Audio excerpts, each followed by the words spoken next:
माणगावात तिरंगा रॅलीला प्रतिसाद, देशभक्तीच्या जल्लोषात शहर दुमदुमले. शहीद कुटुंबीय, माजी सैनिकांसह विविध क्षेत्रातील मान्यवरांचा यथोचित सन्मान. देशासाठी बलिदान देणाऱ्या वीर जवानांना अभिवादन करण्यासाठी आणि नव्या पिढीच्या मनात राष्ट्रप्रेमाची ज्योत अधिक प्रखर करण्यासाठी माणगाव शहरात 14 ऑगस्ट रोजी भव्य तिरंगा रॅलीचे आयोजन समस्त माणगावकरांच्या वतीने करण्यात आले होते. या रॅलीत तिरंगा हातात घेऊन देशप्रेम मनात ठेवीत नागरिक, विविध शाळा, अकॅडमी, संस्था, संघटनांचे संचालक, शिक्षक वर्ग, विद्यार्थी आदी मोठ्या संख्येने सहभागी झाले होते. या कार्यक्रमानिमित्त शहीद कुटुंबीय, माजी सैनिकांसह विविध क्षेत्रातील मान्यवरांचा यथोचित सन्मान करण्यात आला. स्वातंत्र्य दिनाच्या पूर्वसंध्येला आयोजित करण्यात आलेली ही रॅली माणगाव शहरातील देशभक्तीचा जागर ठरली.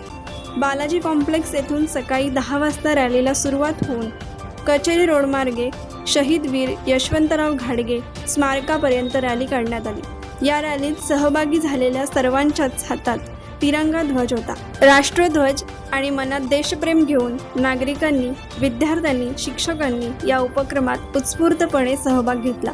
शहीदांच्या कुटुंबियांचा विशेष सन्मान. देशाच्या रक्षणासाठी आपल्या प्राणाची आहुती देणाऱ्या वीर जवानांचे योगदान शब्दात मावणारे नाही.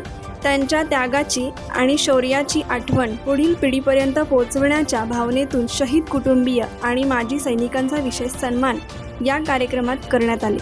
त्याचबरोबर पोलीस भरती अकॅडमीच्या संचालकांचा, विविध शैक्षणिक संस्थांचा आणि सोशल मीडिया क्षेत्रात देशप्रेमाचा संदेश पोहोचविणाऱ्या इन्फ्लुएन्सरचा सत्कार करण्यात आला.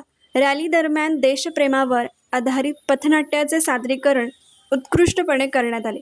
मनोरंजनासोबतच सामाजिक आणि राष्ट्रीय बांधिलकीचा संदेश देणाऱ्या या पथनाट्यातून युवकांना राष्ट्रसेवा, शिस्त, त्याग आणि जबाबदारीची जाणीव करून देण्याचा प्रयत्न करण्यात आला. कोकण एक्सप्रेस चॅनलसाठी माणगाव प्रतिनिधी सिद्धी दाखिनकर. कोकण एक्सप्रेस चॅनलला लाईक करा, शेअर करा आणि सबस्क्राईब करा.